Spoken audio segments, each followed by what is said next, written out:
Bienvenido, señor Praga, a UPA Noticias. Muy buenas tardes. Buenas tardes, ¿cómo le va? Encantado de estar en el aire con usted. Igualmente, muchas gracias por aceptar nuestra invitación. Y bueno, y es imposible pues no preguntarle, sabemos que usted es italiano y ya hace muchos años radica en Argentina. Ha tenido un fin de semana que celebrar por partida doble, como se dice, el triunfo de la Eurocopa de Italia y el triunfo de Argentina en la Copa América. ¿Cómo se vive hasta la fecha esto allá en Buenos Aires, señor Praga?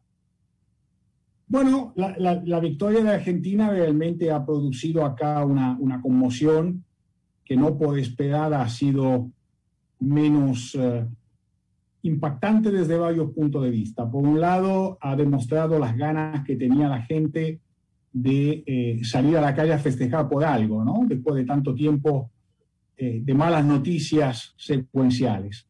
Por otro lado, ha demostrado cómo las normas que el gobierno está tratando de hacer cumplir sobre pretexto de prevenir la pandemia, en realidad son de imposibles cumplimiento a esta altura del partido. Cuando en el resto del mundo, como por ejemplo en Italia, se ve cómo la gente festeja sin tener ningún tipo de inconveniente porque está vacunada, porque, en fin, digamos, el problema no está resuelto, pero está en avanzada vía de solución. Es lógico que la gente aquí en Argentina sienta ganas de hacer lo mismo, aunque objetivamente la situación no esté ni siquiera próxima a la situación de otros países, ¿no es cierto? Ahora, desde el punto de vista del fútbol, bien por Italia, bien por Argentina, me dolió verlo perder a Perú con Colombia. La verdad que no se lo ha merecido. Pero igualmente un cuarto puesto en Sudamérica es muy honroso, Beto. Muy bien, muy bien. Sí, además sabemos que usted conoce el Perú y ha hecho sus estudios secundarios aquí en Trujillo, así que es además trujillano de corazón también, señor Praga. Bueno, ahora centrémonos en nuestro análisis de la economía. Usted como economista, analista internacional, es indudable que está muy golpeada la economía en esta parte del continente, en Sudamérica. ¿Qué estrategias deberían utilizar los gobiernos o cómo está haciendo Argentina, por ejemplo, para salir de esa situación crítica en la economía a consecuencia de la pandemia? Bueno, yo responderé esta pregunta comenzando quizás un poco de lejos, ¿no? Se suele decir que el hambre no es bueno para nadie, pero que los flacos son los que lo sienten primero. Entonces, en el mundo no hay una experiencia cercana de cómo enfrentar este tipo de situaciones como las que estamos viviendo en este momento. Porque la última experiencia fue allá por los primeros años del siglo XX. El mundo era claramente diferente.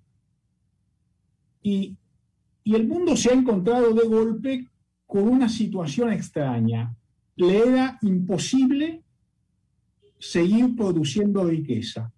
La crisis no era del banco, no era financiera, no se puede producir riqueza, no se puede trabajar, no se puede generar ese flujo necesario para que el ser humano pueda satisfacer sus necesidades. Digamos, claramente todos los países del mundo han enfrentado el mismo problema y claramente en Sudamérica casi todos han tenido que actuar previniendo, digamos, tomando una actitud de prudencia frente a la parte sanitaria y poniendo, digamos, en segundo lugar el problema de la economía, diciendo, bueno, usemos nuestras reservas para ver cómo sigue la cosa y avancemos. Quizás el único que no adoptó esa posición ha sido Brasil, donde se ha privilegiado seguir manteniendo la producción de riqueza.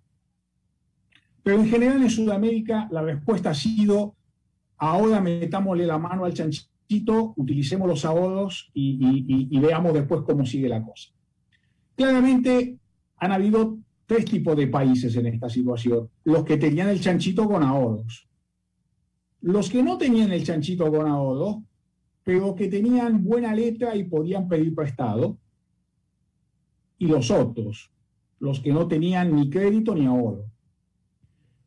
claramente el efecto de las medidas que se han tomado para poder manejar la pandemia van a producir, desde el punto de vista de la economía, resultados diferentes en cada uno de estos tres tipos de países.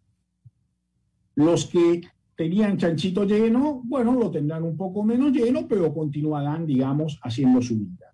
Los que tenían que tomar prestado, bueno, digamos, tendrán que redoblar esfuerzos para poder pagar las deudas. Y los que estaban mal, esos sí van a estar muy mal de aquí en más. Ahora, para los tres, la manera de recuperarse después de la crisis sanitaria es permitir que se genere riqueza. La riqueza la generamos los ciudadanos, la riqueza la generamos los que trabajamos, la riqueza la generamos los integrantes de la sociedad que todas las mañanas salimos de nuestras casas pensando en qué haremos hoy, qué compraremos, qué venderemos, qué fabricaremos, qué produciremos, qué exportaremos. Nadie más produce riqueza. Solamente los que hacemos esas cosas, la inmensa mayoría de los ciudadanos. Entonces, a la salida de la pandemia, aquellos estados, aquellos países que permitan liberar el potencial productivo de su gente, serán indudablemente los que más rápidamente se recuperarán y más rápidamente saldrán adelante.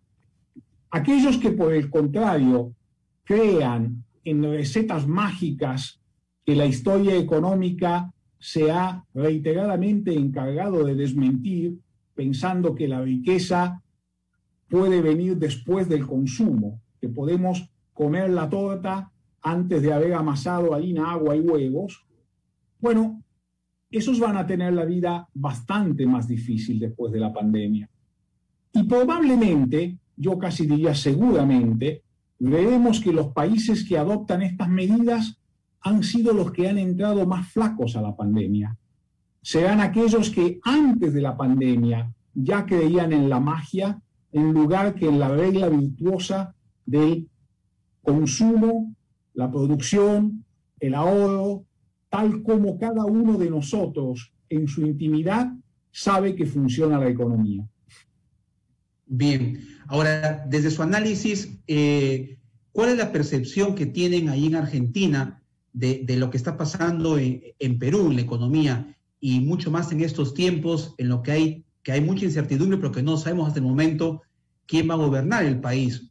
Y posiblemente en el caso de un gobierno del profesor Castillo, él pues ha generado mucha incertidumbre porque durante su plan de gobierno y su campaña electoral decía de que ya no iba a permitirse importaciones, iba de repente a cerrar los mercados internacionales, se iba a potenciar la industria nacional. Desde su experiencia, ¿cómo eso puede impactar en el desarrollo económico de un país como el Perú? Bien, digamos, en primer lugar, yo creo que colocaría el Perú entre los países de la primera franja de los que yo he mencionado. Vale decir, de los países que entraron a la pandemia con el chanchito bastante lleno. El Perú en los últimos muchos años ha realizado esfuerzos consistentes para fortalecer su moneda, para emprolijar las finanzas públicas, para sostener una regla fiscal virtuosa que ha hecho que, aún en el medio de la pandemia, aún en el medio de las medidas, que dicho sea de paso, las que se tomaron en Perú han sido muy sabias y muy prudentes, mucho más de la que ha sido la media general de América Latina. El Perú ha logrado construir una finanza pública virtuosa y sólida. Esto lo ha puesto en la situación de estar colocando deuda al medio de todo este lío, con fluidez y a tasa de interés muy por debajo de lo que eran las tasas de interés de la mayor parte de los países de Sudamérica. O sea, el mercado percibe al Perú como una hacienda sana, como un país con política fiscal sana. En mi opinión, los resultados electorales del Perú lo que están demostrando es que ha llegado el momento no de discutir esta regla virtuosa, sino de volver a pensar en cómo se utilizan los recursos del Estado y en cómo y dónde se dirige, digamos, la parte de la riqueza nacional que el pueblo peruano ha decidido poner bajo la administración mancomunada de lo que se llama gobierno. Probablemente ahí deban producirse algunos ajustes, probablemente ahí deban atenderse algunos de los reclamos que han sido manifestados de forma electoral. Pensemos que en otros países se han manifestado en formas mucho menos institucionales y mucho más violentas, como en el caso de Chile, como en el caso de Colombia, países que tienen gobiernos que son tildados de ser de derecha, pero como también se están dando en Cuba y en Venezuela, que son países que tienen gobiernos del signo exactamente opuesto.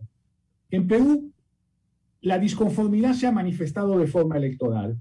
Hay que escuchar esta disconformidad y hay que negociar civilizadamente con la parte de la ciudadanía que reclama mayor atención a través de los recursos públicos, sin por esto abandonar la regla fiscal virtuosa, sin por esto destruir la moneda del Perú, sin por esto producir situaciones inflacionarias que finalmente son las que terminan perjudicando a los sectores de menores ingresos.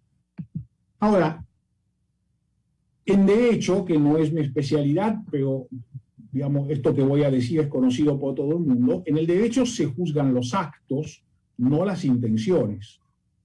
Realmente el Perú no es la primera vez que ve asumir la presidencia, en el caso de que la asuma el profesor Castillo, finalmente, nuevas figuritas que no tienen antecedentes. Creo que varios de los últimos presidentes del Perú han tenido esta característica de ser figuritas nuevas, sin antecedentes. Pues habrá que manejarse dentro del marco de las instituciones, habrá que educada y civilizadamente cambiar ideas con quienes reclaman una mayor participación en la vida económica del Perú o una participación diferente en la vida económica del Perú. Habrá que encontrar un consenso. Finalmente, la democracia no es un sistema que permite que todo el mundo maximice su conformidad, pero sí es el sistema que permite que cada cual minimice su disconformidad. Todos debemos renunciar a un poquito porque pensamos que renunciando a un poquito tenemos un todo que es superador. El Perú tiene una inigualable oportunidad de ajustar las cosas que necesita ajustar partiendo de una base muy sólida, muy firme, reconocida internacionalmente y que probablemente le permita financiar alguna de las transformaciones que son de más de una generación sin tener que recargar el costo impositivamente sobre los hombros de una sola generación. Esta es una situación que no muchos países del mundo se pueden dar el lujo de enfrentar, y menos que menos saliendo de una situación complicada como la situación de pandemia. Perfecto. Le agradecemos mucho, el tiempo nos ha ganado lamentablemente.